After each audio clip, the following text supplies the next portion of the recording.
Welcome to the Gentle Birth Podcast. I'm your host, Tracy Donegan. I'm a midwife, mom, and founder of Gentle Birth. Join me each week to hear inspiring, uplifting birth stories, learn helpful tips, and get advice from parents and professionals supporting you on your journey to parenthood. Your positive birth begins here. In this week's podcast, we'll meet Michelle Cree, author of The Compassionate Mind Approach to Postnatal Depression, using compassion-focused therapy to enhance mood, confidence, and bonding. Michelle works as a consultant clinical psychologist for the Derby Perinatal Mental Health Service and has also developed a 12-week Compassionate Mind course for staff in the Derbyshire Healthcare Foundation Trust. Welcome to the podcast, Michelle. Thank you for inviting me. I came across your book there a couple of weeks ago. I'm a midwife, as you know, and I'm always, looking for what other tools can we use to support mothers through pregnancy, and especially in that postpartum period where it's just such an intense time. So as someone who has, had a meditation practice for a long time, and I found that really helpful in my own work and as a parent, when I came across your book, the focus on compassion, I thought, is something that the whole world needs to be looking at right now. I think you'll agree, can maybe start practicing a little bit more compassion in our lives, and especially for mothers' idea of self-compassion. Because when I talk to people about compassion, it's hard to get people to understand that you can actually train your brain to be more self-compassionate, and it's not what everyone thinks it is. For me personally, it has taken my meditation practice just to a whole new level, whereas meditation and mindfulness is more cerebral. It's more about what's going on in the mind. And when we practice compassion and compassion training, it's so far beyond mindfulness, and it's much more about what I consider to be heart-focused therapy. I had an opportunity to take a training with the Compassion Center in Stanford there last year. And it just really just opened my eyes to so many new tools that we can use with new moms and with the partners as well. So please tell me, what drove you to write this book? I was introduced to the approach when I went to Paul Gilbert's first 3-day workshop that he did, which must be about 15 years ago.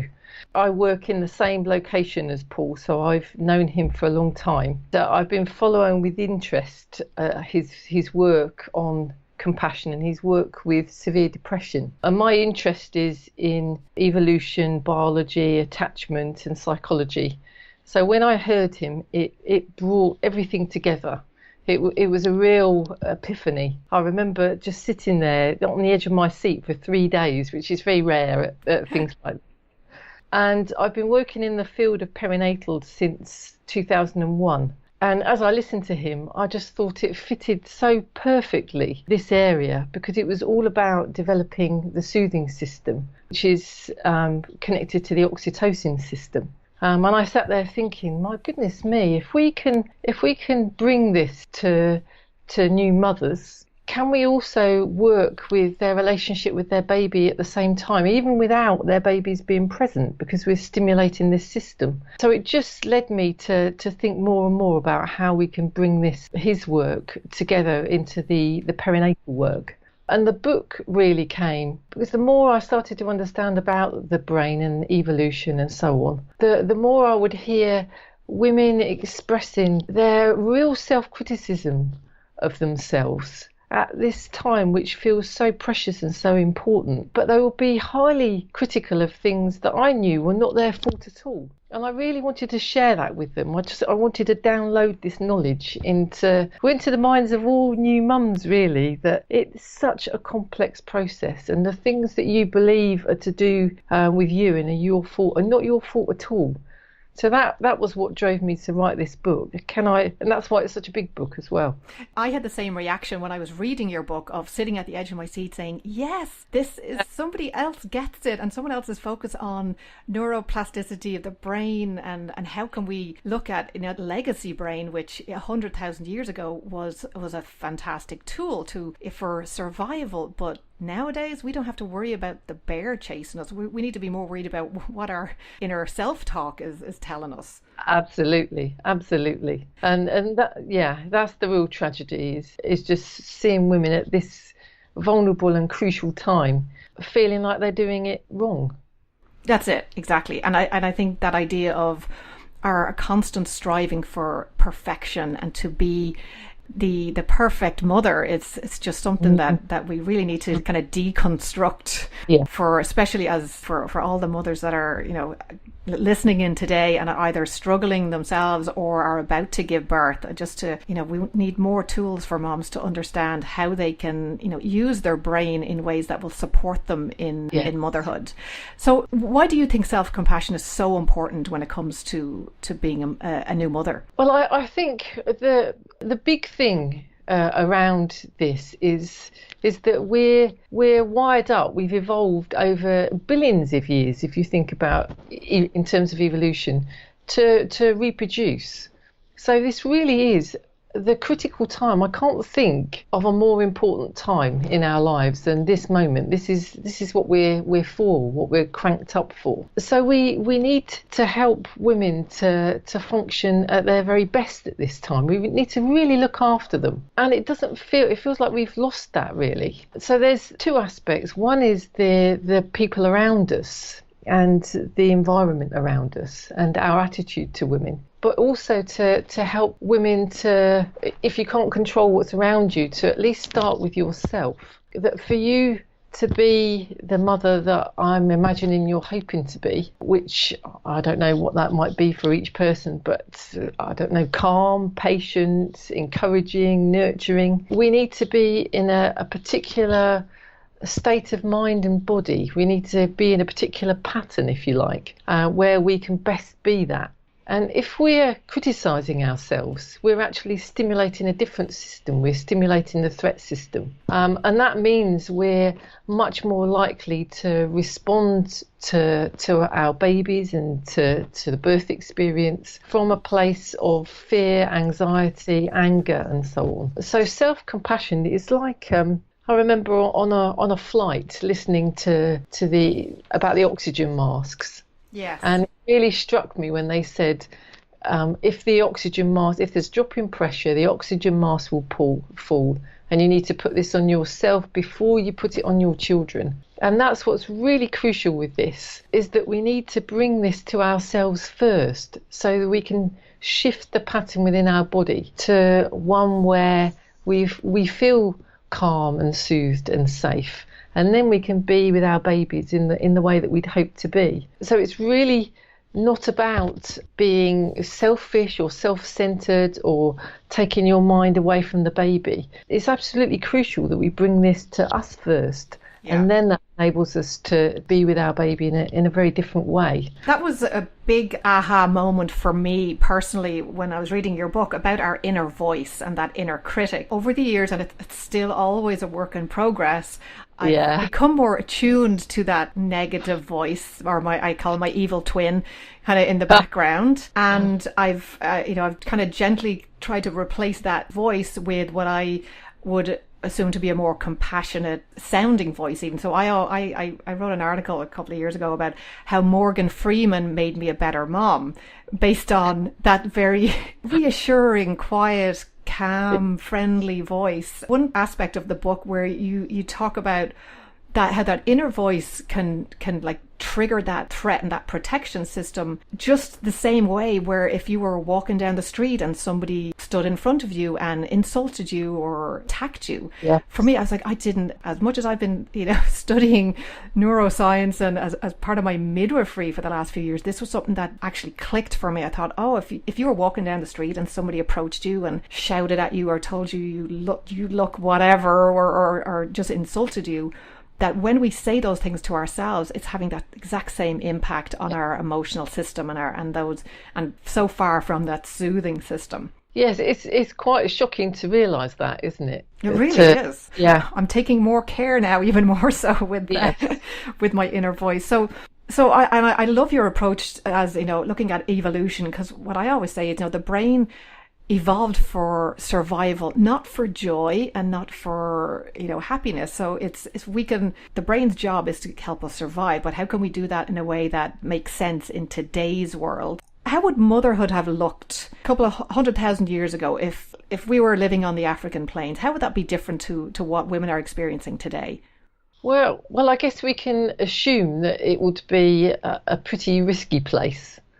There will be predators, you've got to respond to the temperature changes to getting food and so on.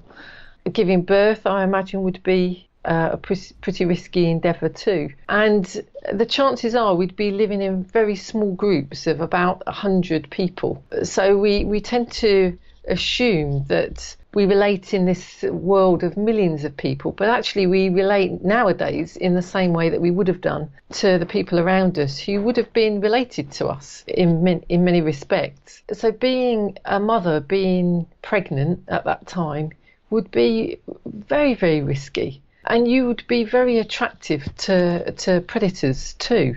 So when we watch wildlife programs, if we watch which animals predators go after, it's usually the babies. And there you are, once you've had your baby, you are a predator magnet. So we can start to understand how we've been wired to be really vigilant to threat around us, and how important it is that we are looked after by the group that we're in. We could be very self-sufficient up to that point, but once we become pregnant and we're very heavy, it's slow to move, we're giving birth, we have a new baby that we're breastfeeding and carrying, we become much more reliant on the group that we're in. And you've alluded to how in this, through evolution, we've become much more prone to our awareness of how we're held in the minds of other people. So the threats are much more about social threat. And this is what we can imagine being in that group. We really need to be held positively in the minds of other people, because if something happens to us, if a predator comes through the group, we need to know that we're going to be looked after in this really vulnerable time. So the people around us become even more important at the time of pregnancy and postnatally. And it's interesting when we talk about in pregnancy for moms to find your tribe, surround yourself with like-minded family members, friends, and because it's even more important after the baby arrives. We didn't evolve to be isolated as mothers. So many women are. Yes, I mean that's part of this tragedy is seeing how women are struggling in houses completely on their own, and on their own during the day, nobody there at all, and feeling like they should be able to cope. But actually we've evolved to be looked after by that group, and for our baby to be looked after by that group too. So we're one of the few great apes, if you like to think of us as great apes, one of the few great apes that shares the care of our babies with others. So that idea that it takes a village to raise a child is absolutely true. Yeah. So many women I hear say, well, I can't cope, but other women can cope. Well, actually, we're not designed to cope on our own. Yes. We're not even designed to cope with ourselves and our partner. It needs to be more than that. We need to be able to share our care. Then we can flourish and function as we're supposed to. And I think that's such an important message for anyone listening, is that you're not failing. This is really hard, but we've made it extra hard with this idea that we have to be able to do on our own. It's just ludicrous that we need the tribe.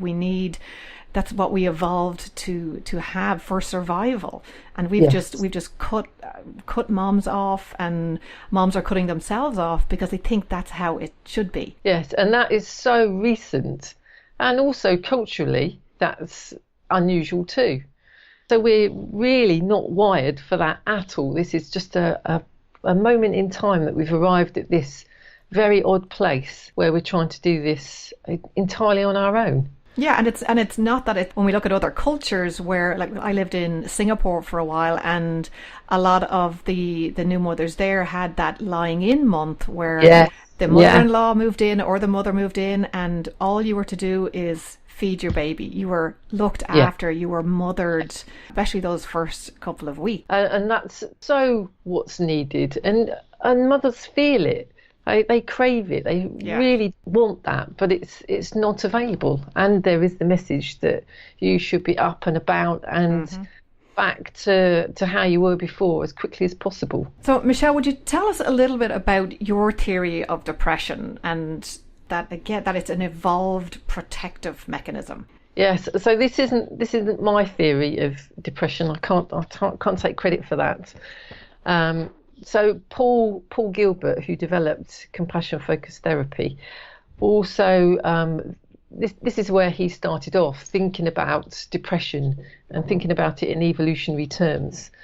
And he wrote a fabulous book about this, which summed this up. And he talked there about, the book was called Depression, the Evolution of Powerlessness. So he talked about a theory, which we still need to look into, that depressive behaviour can be seen throughout the animal kingdom in relation to an attack by a powerful other. And he took that idea and started to look at whether this, not just him, but many other people, to look at whether this was something that we also experience too. So in the face of an attack, which could be a social attack, then we would respond by our heads dropping, the energy disappearing from our body, being reduced in motivation, wanting to hide away, pulling away from social contact, as a way of protecting ourselves from that initial threat. So it really was about signalling to the other animal, if you like, or the human animal, that I'm no longer a threat to you. So it was an immediate way, the theory goes, of preserving yourself in that moment. But the problem is that if that carries on for too long, then, as we know, depression can be highly destructive. So one of the ideas is that may have worked for humans when we were in these small groups, because you were visible. It was clear that you were struggling, that you'd disappeared into the cave, if you like.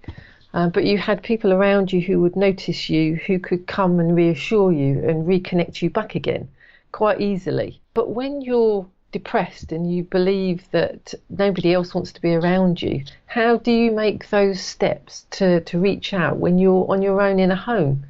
So this is where we have this kind of clash of a potentially protective mechanism, and there are lots of other reasons why we get depressed, so sure, not just be that one, but how that clashes with our new way of living, where we can go for a very long time being hidden in our houses, unable to open the door or answer the telephone. You also talk a little bit about anxiety being protective. I think every mother on the planet has experienced some kind of levels of anxiety in that postpartum period. So especially like the 4 a.m. So would you talk to our listeners a little bit about that? Yeah, so this is thinking about how our brains change. So we know our brains go through a phenomenal change when we become pregnant. It's a huge change. And it's so big, it's likened to the scale of changes that we might see after a severe brain injury. So it really is something that's very different to how we were before.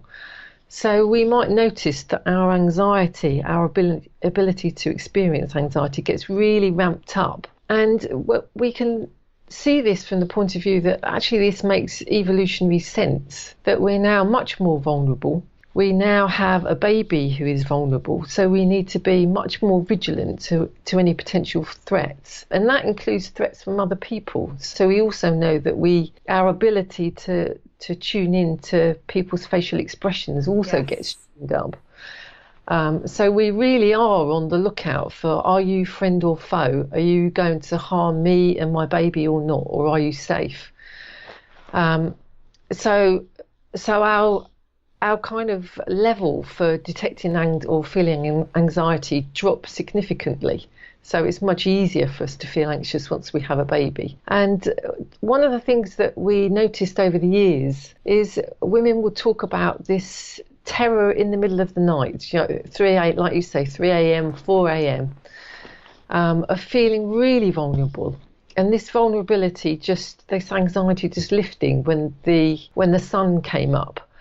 And it's also thinking about, can we understand that from an evolutionary point of view, that if you had a crying baby in the dead of night, when it's dark, there are an awful lot of predators about. When we were living on the African plains, we need to keep our baby quiet, because otherwise our baby, ourselves and our group are under threat. So that's one of the ways we can think about, there may be a reason why we're experiencing this increase in anxiety. This isn't a weakness, a vulnerability, a fault within you, but could this be a way, that something that's been designed to happen within us?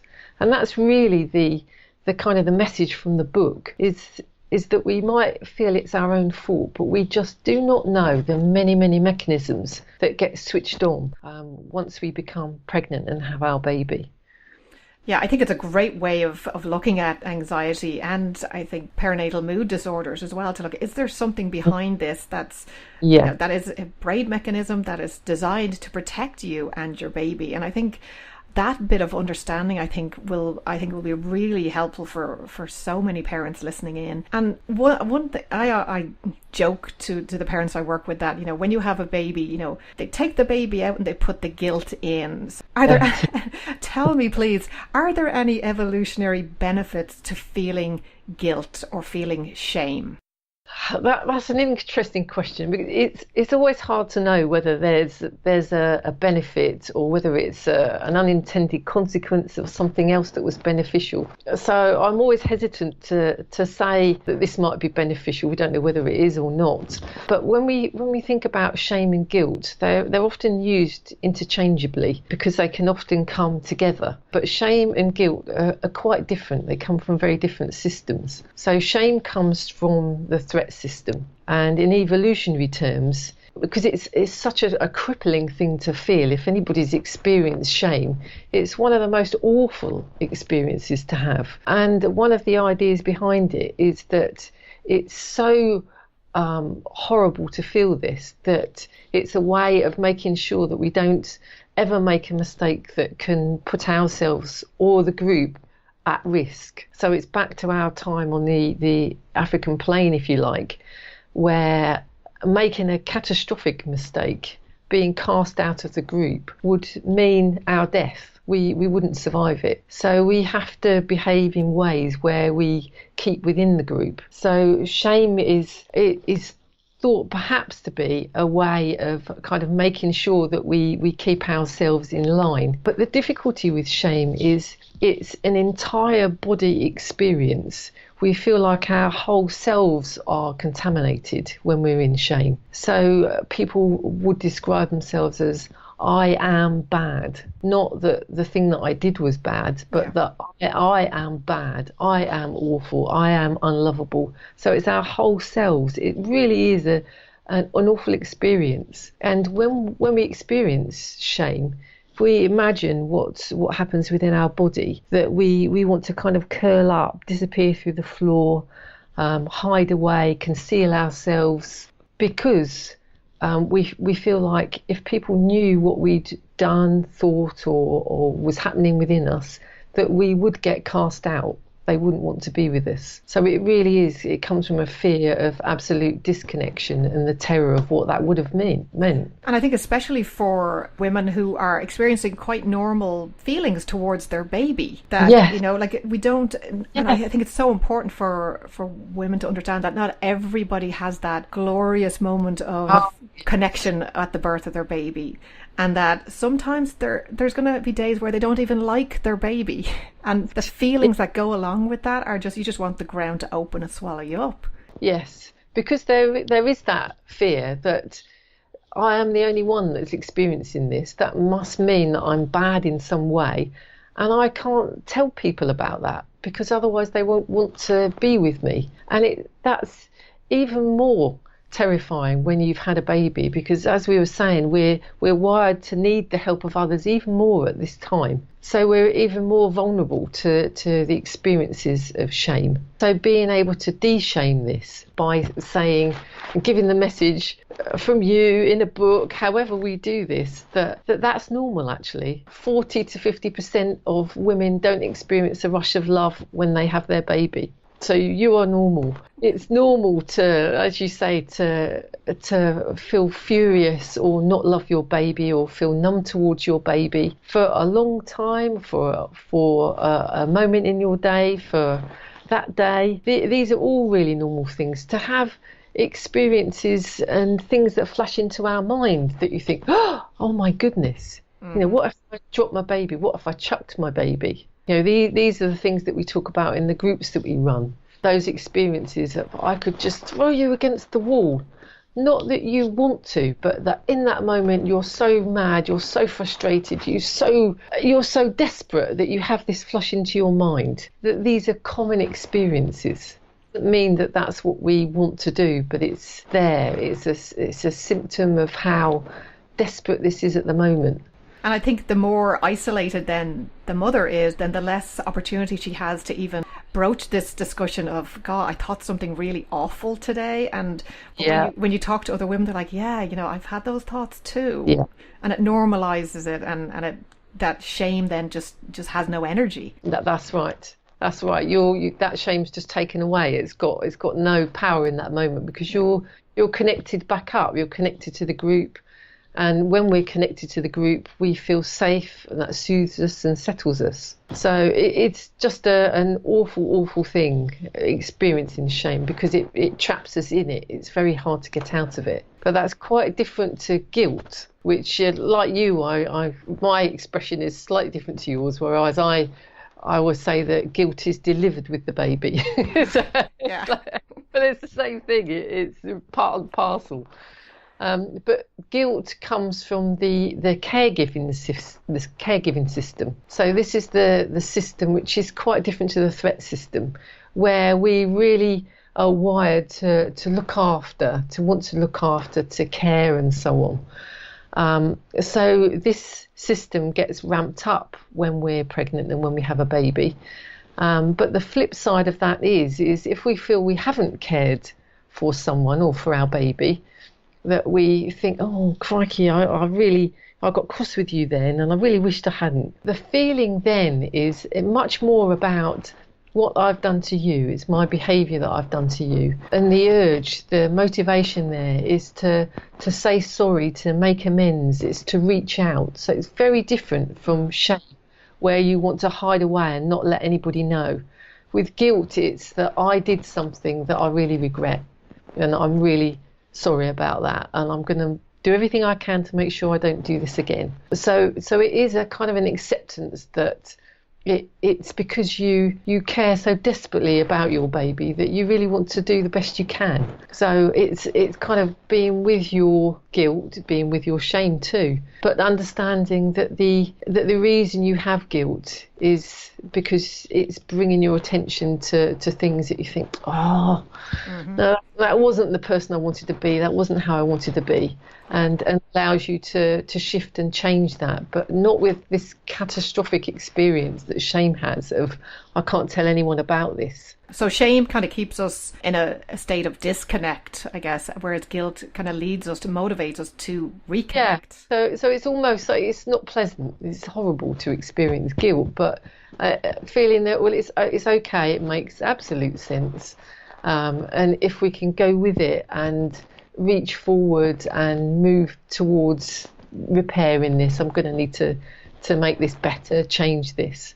That's okay. Michelle, in your book, you talk a little bit about the dark side of oxytocin. And I know we've lots of birth professionals listening in, and there's always a strong focus on oxytocin being this amazing hormone, which it is, and it does so many incredible things in pregnancy and postpartum. But there is a little darker side to oxytocin. Can you talk to us a little bit about that? Yes, there's an awful lot of research that's going on looking at oxytocin, because it was, as you say, it was regarded just as this wonderful hormone. It was called the cuddle hormone, or the hormone of love, and felt to be so significant that it was people were talking about, well, you can actually buy nasal sprays and so on to use in all sorts of different things. But now, as they're starting to investigate it more, they're finding that it's much more complex.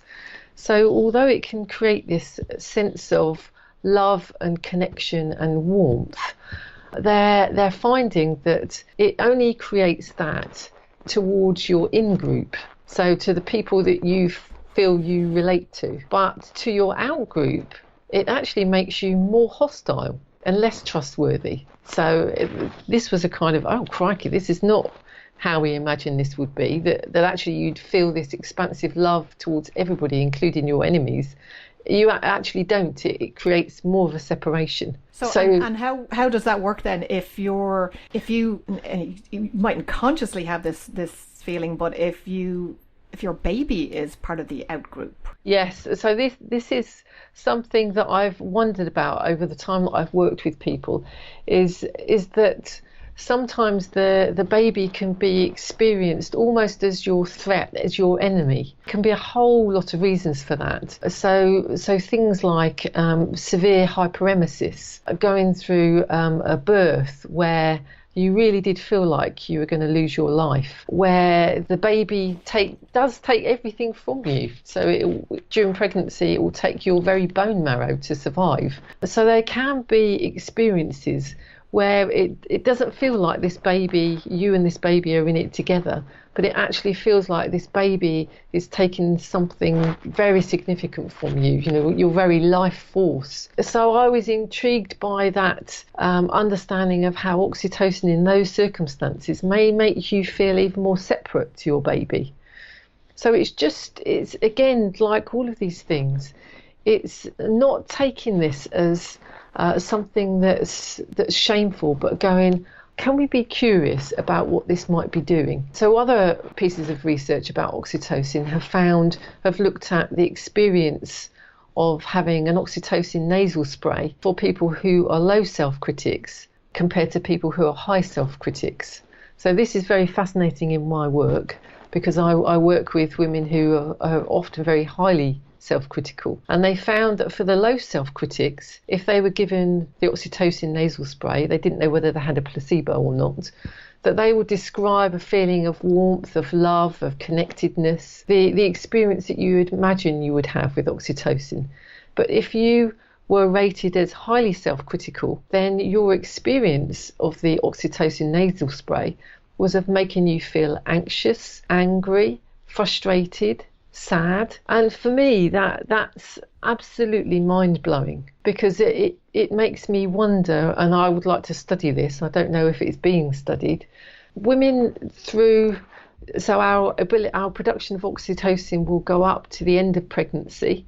We will have massive bursts of it during delivery of our baby. When we breastfeed, we experience surges of oxytocin when we're just holding our baby. So what might be the impact if that experience of oxytocin within us that we've not chosen, it's just happening to us, is actually bringing up feelings of anxiety or anger, fear, frustration when we're with our baby? And I haven't even looked at the potential impact that synthetic oxytocin, which is one of the most routinely used drugs in birth these days in kind of the modern world. And then there's, I would say, again, looking kind of back on someone's early, childhood development, what kind of upbringing did they have that might have boosted their own oxytocin or reduced it, and based on their life experiences as well? Yes, and that was one of the other pieces of research as well, is that when you're given oxytocin, it tends to pull back your early attachment memories. And that's regardless of whether they're good or they're bad.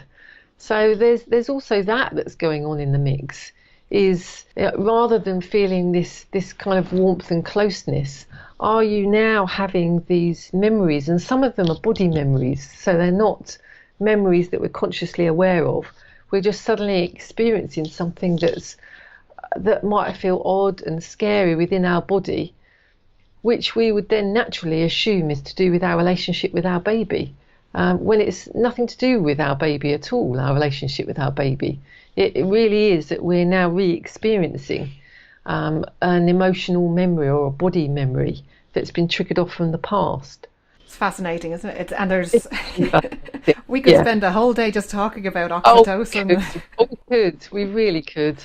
Could you give our listeners some tips on, you mentioned that inner critic, just on developing a more self-compassionate, as you call a self-compassionate coach, or that inner voice, what can listeners do starting like today to give themselves a little bit more self-compassion, self-kindness, more nurturing? So one of the practices that we do when we're looking at our self-critic is to imagine that self-critic appear in front of us. It's a very powerful thing to do, and it gives you that experience that you talk about, that imagine being faced with that person and hearing how they speak to you, hearing how they would respond to things that you're struggling with, hearing how they would respond even when things go well for you. You can imagine how your critic might respond to that. So it's becoming aware of how unhelpful the critic is, because often there can be resistance to giving up the critic. So we might think we would like to develop our compassionate side, but the first step is to understand why we would like to reduce that self-critic. Otherwise, we kind of hang on to it because we can have a belief that actually I need that bit. Because it's that bit that gets me off the sofa. It's that bit that makes me look after my child. It's that bit that makes me achieve. I think that's probably a very reasonable fear. I mean, I'm thinking, as the inner critic, if I just drop my inner critic, will I get out of bed in the morning? Yeah, absolutely. Yeah, will I look after my baby? Will I even care about my baby? Will I care about what people think of me? So that fear is very deep. So that's the first bit that we always help people to understand, is really how your critic is working for you. That it isn't actually helping you to do these things. When you imagine your critic in front of you, you actually feel deflated. It takes the energy away from you. You feel low, you feel upset, you feel anxious. So that's the first step really, is to see why we're working on this other part and why we're looking to leave this part behind. So once we've done that, once we really understand that, then that also then helps us to think about if there was somebody I really cared about, or my child was struggling with, say, learning maths or something like that, who would I want to help them? So what credentials would I like them to have if I was to go and interview some people to help my child or a good friend of mine? So would I employ my critic to help them? And the chances are we really would not want that person to be trying to help our child. So we know intuitively that doesn't help. So then we can start to think about, so what would be the credentials that I would like that person to have? So thinking about a teacher or a coach, how would we like them to be with our child or that person that we cared about? So we would perhaps want them to be warm. We perhaps want them to be kind and encouraging. We would want them to understand when we make mistakes, but to really help us to build on the things that we can do, to understand that it's human to do that, but to keep us moving forward and looking at the person that we want to be, to support us and so on. So it's starting to build that sense of this being that we would like to then be with ourselves. So how could I then almost step into embodying that compassionate teacher or compassionate coach and being that way towards myself? And the two key aspects of this are thinking about your voice and your face, because our threat system has actually got two parts to this, which are highly attuned to facial expression and to voice tone. So a very quick way in to helping ourselves feel safer and more soothed is to think about the voice tone and the facial expression of that part of you. So being able to talk to yourself with real warmth, with real kindness, and imagining how your face would look towards you. And we're wired to respond unconsciously to that. That immediately helps us to feel safe and soothed and settled. I love that example about you're teaching your child math and who would you want that coach to be, because everybody wants the kind, motivating and warm person to be looking out for our children. So I think that's a great example. I think parents will resonate with, definitely. In the book, you mention thought balancing and letter writing. Can you tell us a little bit about that and how that can be helpful? Yes, so thinking about, if we take thought balancing first, so this is using techniques that are used in cognitive behaviour therapy, where you would take a thought or an event that's really knocked you, that's meant that you've really struggled, then bring in a more balanced way of thinking about it. With the compassionate mind approach, what you would do when you're trying to balance that thought is to deliberately get into this particular pattern of being, bringing your warm, kind voice, bringing that strength and that wisdom of that teacher or that coach, and then thinking about, so how else might I think about this event that's happened here, or how I've been today? What would this part of me say about this? That it's understandable that as human beings we have wiring to respond in this way to threat, and this isn't my fault, that I might have experiences that have tuned me up in particular ways to make me even more susceptible, even more highly tuned to these things. So it's no wonder I responded in this way. So we really are bringing this warmth, this kindness, this wisdom, this strength in balancing our thoughts, and we're writing those down. And then the other part of the exercise that we can do is something that's very powerful that we use in our workshops and with our work, is to get people just to read through what they've written. And people tend to read it through in a very kind of up in their head way, that, well, it's understandable given our human nature, given our evolution and so on. So we tend to kind of read it through like this. We then get people to read it again, but this time with this deep warmth, kindness, really slowing this down, a real heartfelt wish towards ourselves to really help ourselves, and to read it again with this particular voice tone. And it really sinks in. It's like you can almost feel it sinking into your body when you do this. So it's a very powerful way of doing thought balancing. So the other thing that you mentioned was compassionate letter writing. Letter writing was something that it's been used for an awfully long time, that knowing intuitively that writing things down really helps. And there's been some lovely work by somebody called James Pennebaker, who looked at how powerful just writing a letter that you don't even think too much about, you just write to yourself about an issue that's happened, that we know that doing that settles our threat system and helps us to feel safer. But when we're writing a compassionate letter, we really are again getting back to embodying that compassionate teacher or compassionate coach within ourselves, and then writing to ourselves from that part. So we might say dear and our name, and we write with real understanding. I've noticed you've been really struggling lately with whatever's been happening, and you write the whole letter from this place, from understanding our human brains, understanding our background that's gone into this difficulty.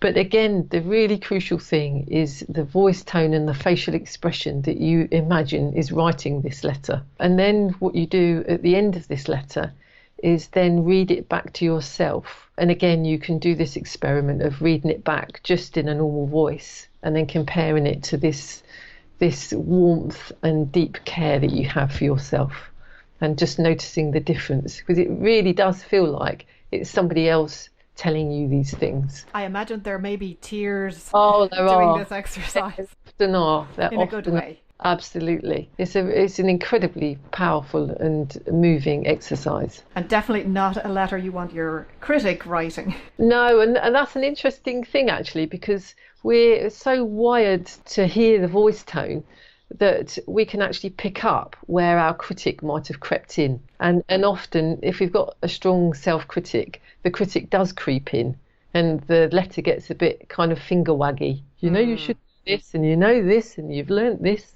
But we're very, very good at detecting that. So it's worth just underlining those bits and changing those bits.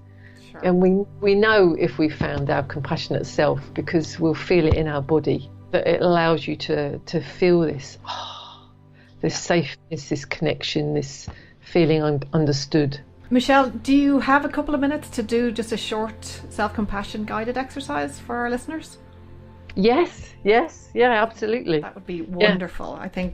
I think every one of our listeners will be able to take something away from this today. Lovely. Okay then. I'll try to make it short, but there are different components to it that are quite important. So we'll go through those quickly, but it's even more powerful when it's really slowed down. So we'll go through very briefly 5 components, and I call these the 5 stepping stones from threat to soothing. So we can work through these and they will start to change our body, which then changes the system that we're in and helps to change our thinking and our behaviour. So I'll take us briefly through these 5 steps. The first thing, we start with our posture. So this is really important because we get feedback from our body. So the posture that we need to move into is having our feet flat on the floor. So really becoming aware of the contact of the soles of our feet with the floor. And then imagining energy coming up through our legs, up our spine, imagining ourselves unfurling like a fern, all the way up to imagining your head or feeling your head looking ahead, but with your eyes closed or your eyes just focused on a point. Bringing your shoulders up, back and down, so you can feel your chest beginning to open up. So you're introducing a feeling of openness and confidence. But just move your body slightly back and forth to make sure that you're not feeling too open and vulnerable.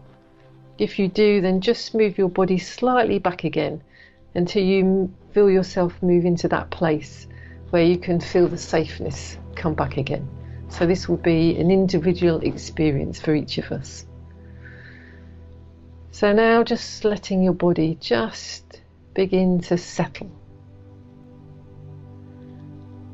Feeling your body slowing down, perhaps becoming a little heavier. Feeling an increase in stability and steadiness.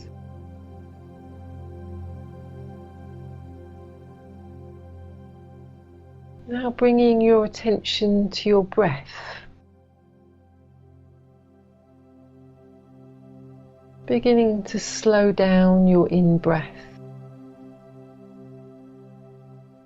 and slow down your out-breath.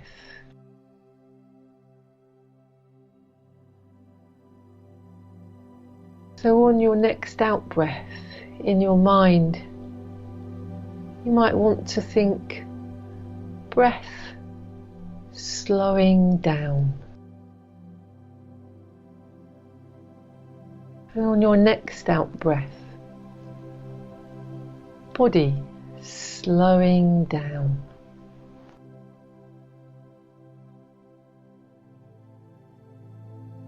Allowing your breathing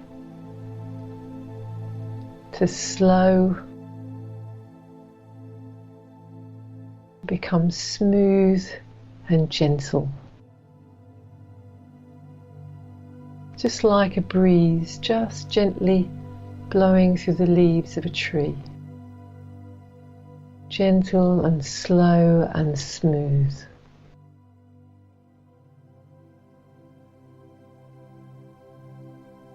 And you'll begin to find your own soothing breathing rhythm.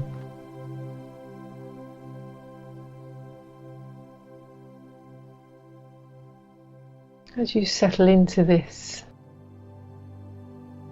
just keeping this rhythm.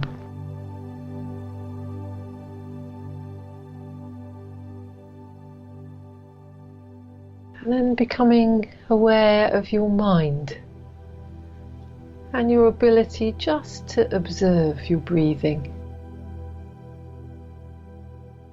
just as if you're looking down and watching yourself, allowing yourself to be just how you are, without judgment, just watching with curiosity and interest.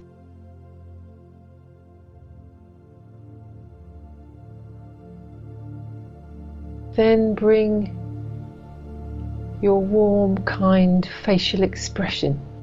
Just imagine bringing a smile to yourself.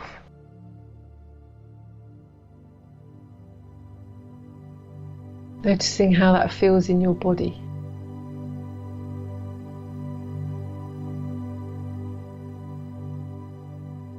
Then bringing a warm, kind voice. So if you find yourself talking to yourself during this practice, hearing yourself talking with kindness and warmth,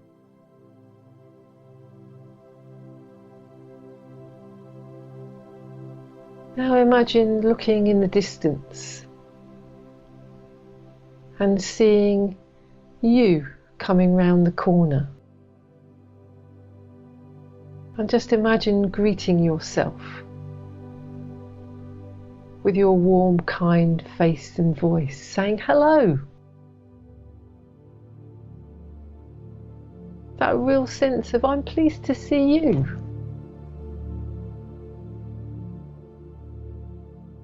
And just simply imagine just greeting whatever part of you comes round that corner. Imagine greeting that part and being with it, simply being with it with kindness and warmth, with your strength, with your wise understanding. But just simply being with it, with your kindness, noticing your heartfelt wish. It will find a way through any of the difficult times, that you will be with it, supporting it, encouraging it, helping it in with whatever way you can. And just becoming aware of what it's like for this other part of you to have your compassionate mind with it.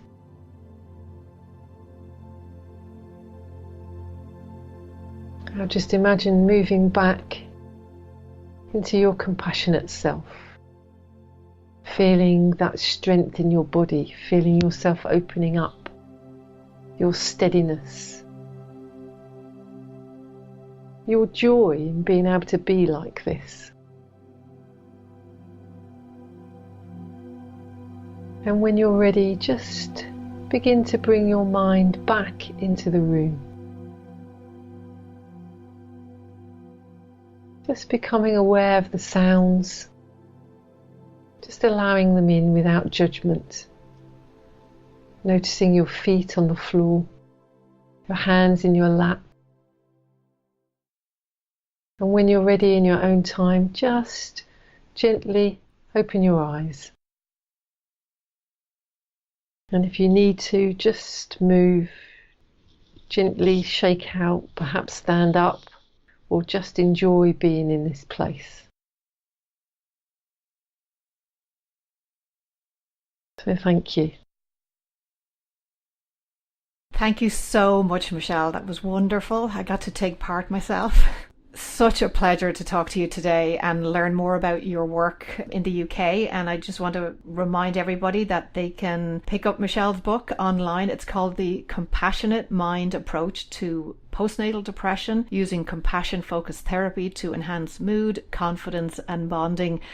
I recommend every birth professional gets a copy of this book and reads it cover to cover, and I think it's a great resource for parents too. But thank you again so much. It's just been a wonderful experience, and I look forward to speaking to you again. Thank you, Tracy. I look forward to that too. A wonderful experience for me too. Any excuse to talk about this. Yeah, absolutely. We will talk again for sure. Yeah. Download the Gentle Birth app today for your free 7-day trial from the App Store or Google Play. 7 days for better sleep, more confidence, and less fear. Your positive birth begins here.